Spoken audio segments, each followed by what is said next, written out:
new chapter, alcohols, phenols and ethers. Dear students, the chapter is having weightage of 4 marks and with option it is having the weightage of 6 marks. Now, first thing which we have to see that what are these alcohols, phenols and ethers. The definition of the alcohols, it can be done as alcohols are those compounds in which there is presence of OH group and the type of the carbon, it is the aliphatic chain. So, when a aliphatic compound having presence of OH group in it, it is called as the alcohol. So, we may call alcohols as aliphatic hydroxy compounds. What are the phenols? The phenols are considered as aromatic hydroxy compounds. So, phenols are those compounds which are having the presence of OH group which is directly attached to the benzene ring. इथे दोन गोष्टी लक्षात घ्यायच्या, alcohol आणि phenol दोघांचाही functional group same आहे, पण alcohol मध्ये चेन आहे ॲलिफॅटिक आणि जेव्हा फिनॉल्स कन्सिडर करतो तेव्हा ती चेन आहे ॲरोमॅटिक. यात महत्त्वाचा पार्ट आपण लक्षात घ्यायचा आहे तो म्हणजे ज्या कंपाऊंडला आपण फिनॉल असं म्हणतो त्या कंपाऊंडमध्ये OH ग्रुप हा डायरेक्टली बेन्झीन रिंगला अटॅच झालेला असतो. तिसऱ्या टाइपचे जे कंपाऊंड्स आहेत त्यांना आपण इथर्स म्हटलेले आहे. इथर्स हे असे कंपाऊंड आहेत ज्यांच्यामध्ये O हा फंक्शनल ग्रुप प्रेझेंट असलेला आपल्याला दिसतो. मग जेव्हा आपण इथरची डेफिनेशन करतो तेव्हा त्या इथरमध्ये दोन अल्काईल, दोन अराईल किंवा एक अल्काईल आणि एक अराईल असा फंक्शनल ग्रुप प्रेझेंट असू शकतो.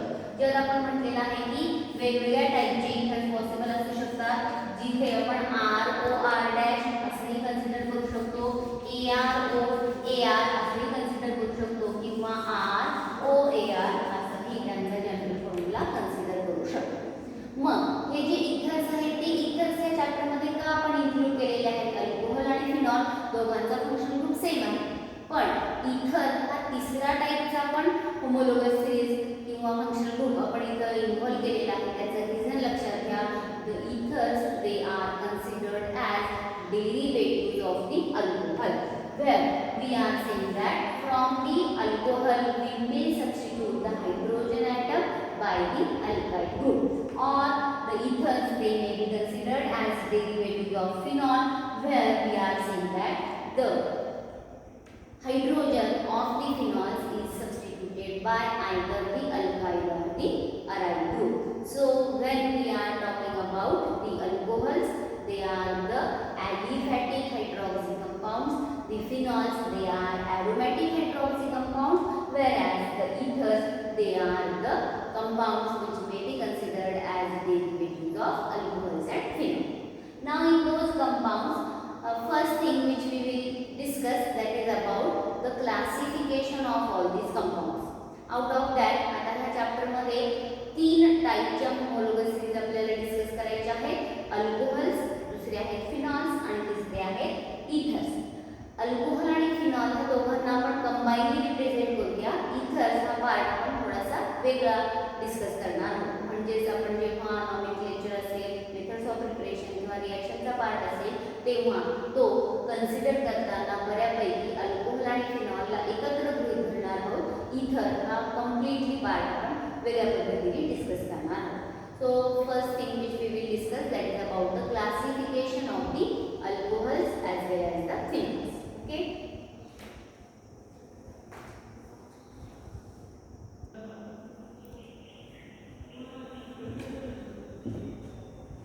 When we are going to talk about the classification of the alcohols and that of the phenols, we are saying that the classification is again based on two different type of the bases. The first type of the base, where we are saying that depending on the number of OH groups we may classify them into number of classes. Alcohol आणि phenol यांचं classification बऱ्यापैकी alkyl halide सारखं आहे, ज्यात आपण म्हटलेलं आहे की किती फंक्शनल ग्रुप एका कंपाऊंड मध्ये प्रेझेंट आहेत त्यावरून त्यांना आपण क्लासिफाय करू शकतो. जसं अल्कोहोलिक फंक्शनल ग्रुपच्या बाबतीत बोलायचं झालं तर एक OH ग्रुप प्रेझेंट असलेल्या कंपाऊंडला आपण मोनो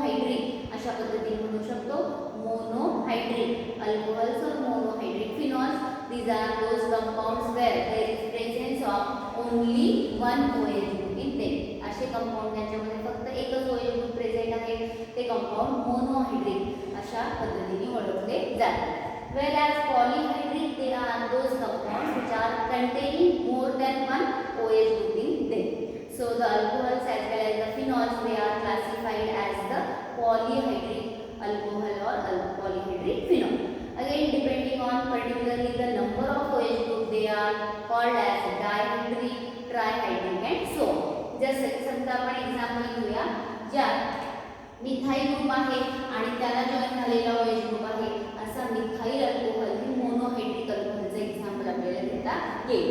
पॉलिहायड्रिक अल्कोहोल मध्ये डायहायड्रिक, ट्रायहायड्रिक आणि वेगवेगळ्या टाईपचे अल्कोहोल, टेट्राहायड्रिक अशा टाईपचे अल्कोहोल जर आपल्याला फाइंड आउट करायचे असतील तर इथे आपण त्यांचे एक्झाम्पल घेऊ शकतो. समजा मी इथेनचं एक्झाम्पल घेतलं आणि ते इथेन मधल्या दोन कार्बनचा एक हायड्रोजन काढून त्याच्याऐवजी जर ही दोन OH ग्रुप अटॅच केले तर त्याला आपण डायहायड्रिक अल्कोहोल म्हणतो.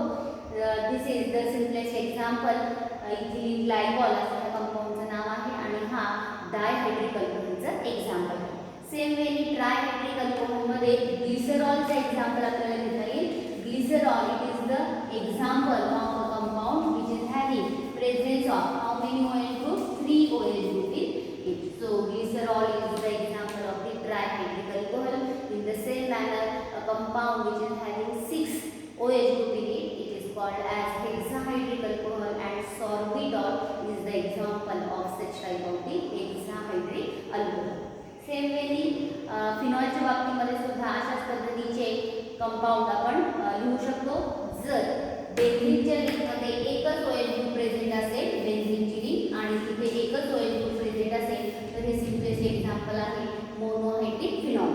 But there may be the example of the polyhydric phenol. Polyhydric फिनॉलची अशी एक्झाम्पल असू शकतात की ज्यात एकापेक्षा जास्त OH ग्रुप प्रेझेंट असू शकतात आणि समजा अशा टाईपचा कंपाऊंड असेल तर त्याला आपण डायहायड्रिक फिनॉल किंवा ट्रायहायड्रिक फिनॉल असं म्हणू शकतो, ज्यांच्यासाठी आपण वेगवेगळे कॉमन आणि IUPAC सुद्धा दिलेले आहेत ते आपण पुढच्या पार्टमध्ये डिस्कस करणार आहोत. So here the first thing, depending on the number of OH groups the different type of the classes they are possible. Now out of these, if we are going to consider only the monohydric type of the compound, then mainly the monohydric alcohols, they are again further subdivided into number of classes. What are these different type of the classes? The monohydric alcohols, they are further subdivided into 4 different types. Monohydric एकच OH group असलेले जे alcohols असू शकतात ते वेगवेगळ्या टाईपमध्ये आपण इथे क्लासिफाय केलेले आहे. त्यापैकी पहिल्या टाईपचे अल्कोहोल्स जे आहेत त्यांना आपण म्हटलेलं आहे all those alcohols which are having the presence of sp3 hybridized carbon atom in their structure. So what are these compounds? ह्याचं एक आपण सिम्पलेस्ट एक्झाम्पल घेऊया. We will take the example of the ethyl alcohol CH3CH2OH, where the carbon atom to which the OH group it has been attached, it is sp3 hybridized. तो carbon atom हा कसा आहे? sp3 hybridized आहे. Again, the chain is also the chain which will be considered as the saturated hydrocarbon. मग ही जी chain आहे त्या chain मध्ये जर का सॅच्युरेशन म्हणजे सगळे कार्बन एटम एकमेकांना सिंगल बॉन्डनी जॉइन झालेले असतील तर हे सिम्पलेस्ट एक्झाम्पल आहे ज्यांना आपण अल्कोहोल म्हणतो आणि जनरली हे अल्कोहोल्स आपण ROH च्या फॉर्ममध्ये रिप्रेझेंट करू शकतो. मग अल्काइल ग्रुप आणि त्यांना जॉइन झालेला OH ग्रुप अशा पद्धतीने मोनोहायड्रिक अल्कोहोल आपण कन्सिडर करणार आहोत, ज्यांना ॲलिफॅटिक OH ग्रुप असलेले किंवा ॲलिफॅटिक हायड्रॉक्सी कंपाऊंड असं आपण कन्सिडर करू शकतो. अशा पद्धतीचे जे मोनोहायड्रिक अल्कोहोल्स आहेत ह्या मोनोहायड्रिक अल्कोहोलचं फर्दर आपण 3 वेगवेगळ्या क्लासमध्ये सबडिव्हिजन करू शकतो. हे 3 वेगवेगळे क्लास कुठले आहेत? The monohydric alcohols, they are again classified into 3 number of classes. One is called as primary alcohols, another called as secondary alcohols, whereas the last type of the alcohols they are called as the tertiary alcohols. What are the primary alcohols? The primary alcohols are those compounds which are having the presence of only one OH group, and that OH group it is attached to primary carbon atom. Primary carbon atom म्हणजे जो end carbon item आहे त्या end कार्बनला join झालेला आहे. जे example मी काढलेलं आहे इथाइल अल्कोहोलचं ethyl alcohol, n propyl alcohol, n butyl alcohol हे सगळे एक्झाम्पल असणार आहेत प्रायमरी अल्कोहोलचे. What are the secondary alcohols? The secondary alcohols are those alcohols where the presence of OH group is there, where the type of the carbon atom it is a secondary carbon. मग जेव्हा जो secondary carbon असतो तेव्हा त्याच्या दोन बाजूला carbon आणि तिसऱ्या बाजूला H, चौथ्या बाजूला OH ग्रुप असा प्रेझेंट असतो. मग अशा पद्धतीचा सेकंडरी अल्कोहोलचं सिम्पलेस्ट एक्झाम्पल मला लिहायचं असेल तर मी लिहिणार propane two OH. So this is the example of the secondary alcohol. Whereas what is the tertiary alcohol? Tertiary alcohol हा असा कार्बन असतो की जिथे तीन बाजूला OH ग्रुप असतात आणि एकाच बाजूला राहिलेल्या चौथ्या बाजूला OH ग्रुप प्रेझेंट असतो. मग तीन बाजूला कार्बन असतील तर 3 carbon and COH group. This is tert butyl alcohol. So we are already familiar with this compound tert butyl alcohol. It is the example of the tertiary alcohol. हे लक्षात घ्या इथे आपण प्रायमरी, सेकंडरी आणि tertiary असे तीन type बघितलेले आहेत अल्कोहोलचे, जिथे सगळे कार्बन ॲटम हे sp3 हायब्रिडायझ्ड कार्बन आहेत असं आपण म्हणू शकतो. जनरली ह्यांनाच आपण अल्कोहोल ही टर्म वापरत असतो. Otherwise, the remaining rare examples of the alcohols they have been also discussed. Where the second type of the alcohols they are called as the allylic alcohol. What are these allylic alcohol? In case of allylic alcohol, again the carbon to which the OH has been attached it is sp3 hybridized. हा कार्बनचा type आहे sp3 hybridized. But along with it, adjacent to it, the type of the carbon atom to which it has been attached, it is sp2. हा double bond वाला carbon आहे तो sp2 hybridised आहे.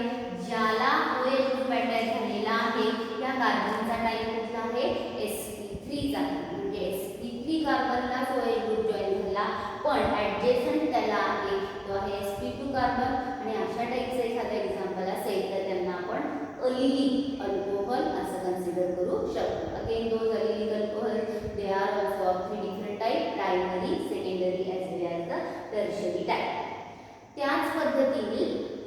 त्याच पद्धतीने बेन्झाइलिक alcohol हा एक टाइप आपण सांगितलेला आहे. In case of benzylic alcohol again the same possibility is there where we have said that the type of the carbon atom to which the OH group has been attached it is sp3 hybridized. But this sp3 hybridized carbon now it is attached to sp2 hybridized carbon, but it is the part of the aromatic chain. So aromatic ring आणि त्याला शेजारी असलेला sp3 carbon आणि त्याला join झालेला OH group अशा टाइपचे example असेल तर त्याला आपण बेन्झाइलिक अल्कोहोल असंही म्हणू शकतो. मग इथे allylic मध्ये ओपन चेन आहे आणि ॲडजेसंट sp2 कार्बन आहे. बेन्झाइलिक मध्ये ती रिंग आहे आणि रिंगला जॉइन झालेला CH2OH ग्रुप असं जर आपण कन्सिडर केलं तर CH2OH किंवा इतर कुठला तरी ग्रुप आपण OH असलेला कन्सिडर केला तर ते सगळे बेन्झाइलिक अल्कोहोल असू शकतात. Whereas the last type of the example it is the example of the phenylic alcohol. In case of phenylic alcohol we have said that the carbon to which the OH group has been attached it is now sp2 hybridized. कोणत्या कार्बनला OH group join झालेला आहे तो आहे sp2 hybridised कार्बनला. आणि मग असं example असेल तर त्यांना आपण विनायलिक अल्कोहोल असं म्हणू शकतो. So vinylic alcohol, benzylic alcohol, allylic alcohol and normal type of alcohols. These may be the different types where you have to keep in mind the type of the hybridization and the chain which we are going to consider. आता हे सगळे वेगवेगळ्या टाईपचे जे काय प्रकार आपण सांगितलेले आहेत ते सगळेच्या सगळे फिनॉल्समध्ये प्रेझेंट असतील असं नाही. Benzylic alcohol they are only present in case of the alcohols only. आता बेन्झाइलिक अल्कोहल आणि फिनॉल या दोघांमधला महत्त्वाचा फरक लक्षात घ्या. जेव्हा OH ग्रुप sp3 हायब्रिडाइज्ड कार्बनला जॉईन झालेला असतो, the carbon which is different from the 6 carbon atoms of the chain सोडून राहिलेल्या कुठल्या तरी एखाद्या नव्या कार्बनला जेव्हा तो OH ग्रुप जॉईन झालेला असतो तेव्हा तो बेन्झाइलिक अल्कोहल असतो. आणि ज्यांना आपण फिनॉल्स असं कन्सिडर करतो तेव्हा ते असे कंपाऊंड्स आहेत ज्यात OH ग्रुप हा डायरेक्टली अटॅच झालेला आहे बेन्झीनच्या रिंगला. So this is the basic difference that we have to keep in mind. So this was all about the different type of the classes of the alcohols. So you all of you note down all these things in your notebook.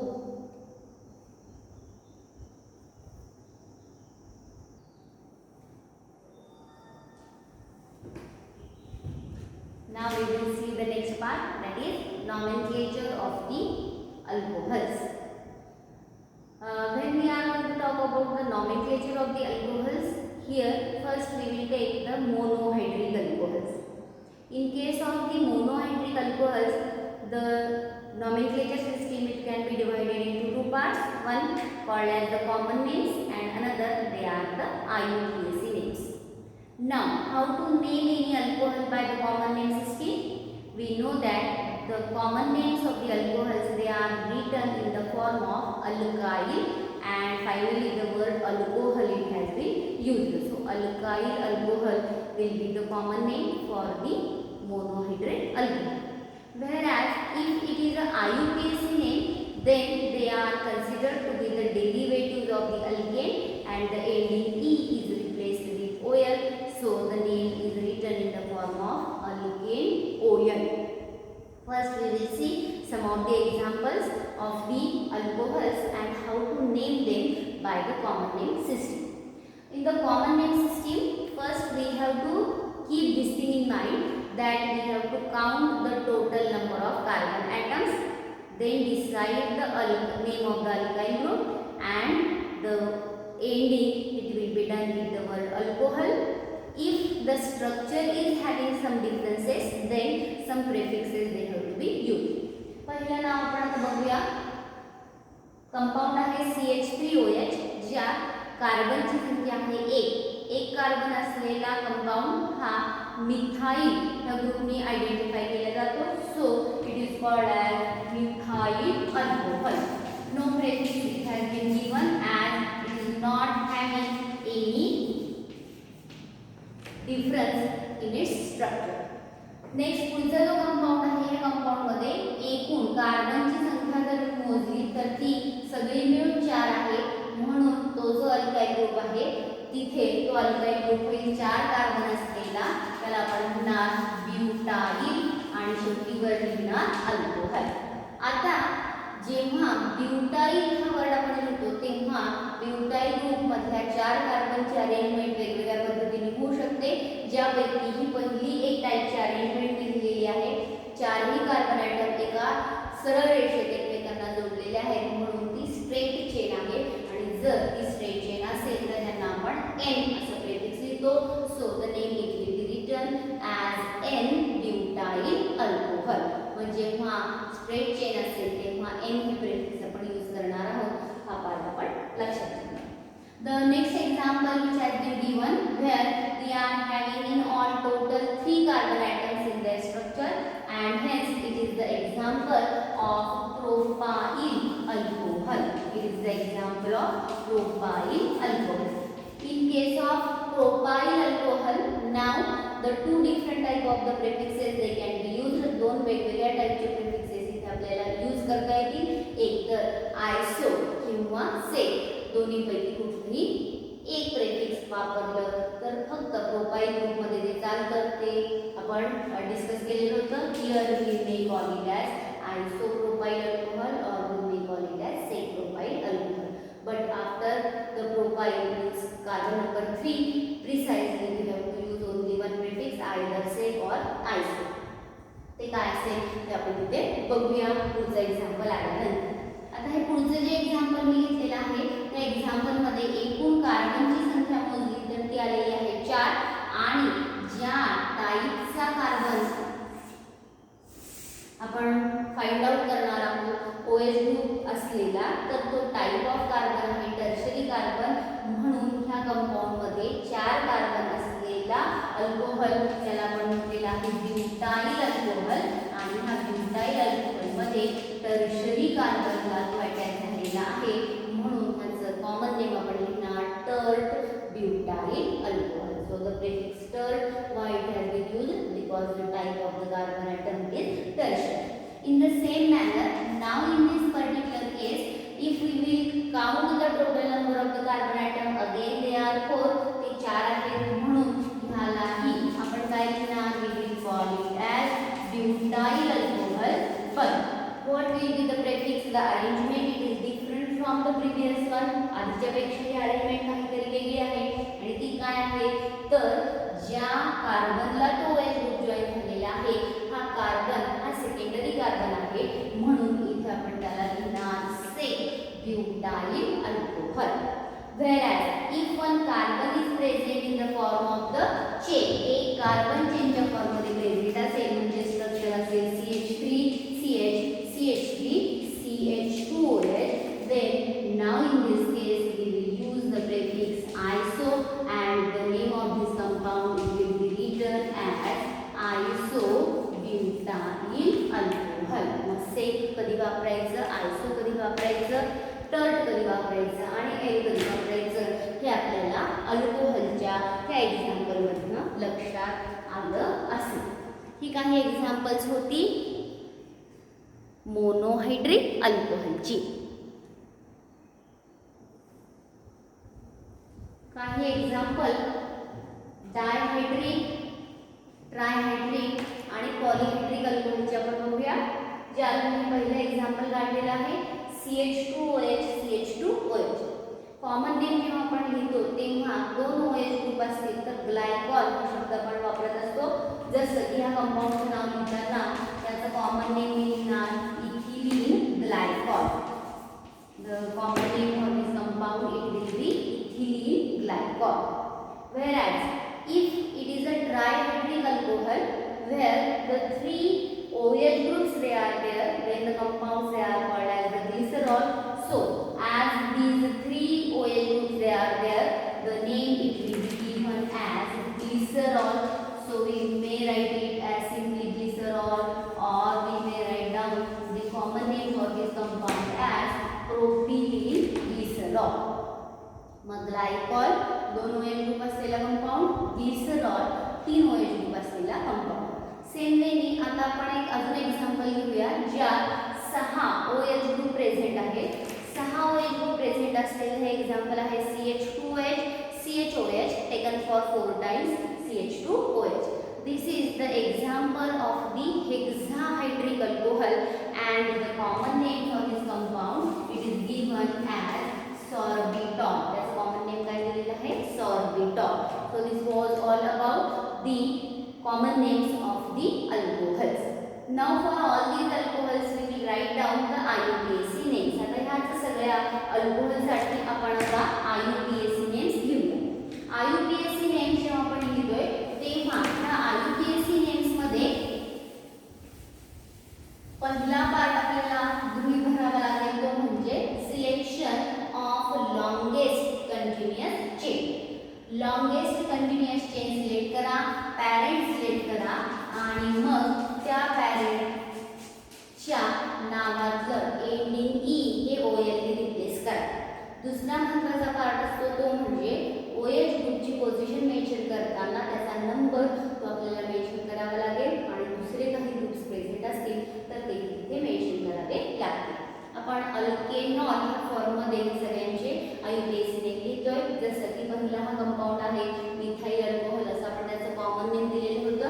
त्याचं IUPAC name होणार आहे methane METHAN ending E is replaced with OL. So it will be written as methanol. Okay. The next compound which is there it is having all 4 carbon atoms and 1 OH group. So this is called as butanol where we have to write write down the number in between the word butane and oil. We may write the number as 1. The numbering, it should start with that carbon which carries the OH group, or it will get the lowest number. Lowest number येईल ह्या पद्धतीने numbering करायचं. आपण part सगळ्यांना माहिती आहे. So this is butane 1 OL, or we may call it as butanol. Now in this compound, the 3 carbon atoms they are there, all are in the chain, whereas the OH group is present on carbon number 2. So we will write the name of this compound as propane 2OL. IUPAC name आपण लिहिणार propane 2OL. पुढचा हा जो compound आहे, या compound मध्ये मी longest चेनचं selection करताना बघितलं तर एकूण 1 2 3 1 2 3 1 2 3 ह्याच पद्धतीने फक्त 3 कार्बन ॲटम एका सरळ रेषेत येतात. मग 3 कार्बन एका सरळ रेषेत जर आले तर त्या 3 कार्बनची चेन, त्याला पॅरेंट आपल्याला म्हणावं लागेल, तो आहे तुमचा प्रोपेन, आणि त्याच्या 2 नंबरला OH ग्रुप जॉइन झालाय म्हणून तो प्रोपेन 2OL आहे. पण हा अजून एक ग्रुप इथे राहिला आहे जो 2 नंबरला आहे. So the name it will be 2-methyl propane 2OL. The name 2-methyl propane 2OL, it will be written for this third butyl alcohol. When we are going to talk about the IUPAC name of this compound, which was considered as sec-butyl alcohol. sec-butyl alcohol मध्ये 2 नंबरच्या कार्बनला OH group join झालेला आहे. 4 कार्बनची straight chain आहे, म्हणून त्याचं IUPAC name लिहिणार butane 2OL. Okay, so this is butane 2OL. What will be the name for this compound? आता हा कंपाऊंडचा IUPAC नेम काय असणार आहे? आयसोब्युटाइल अल्कोहलचं.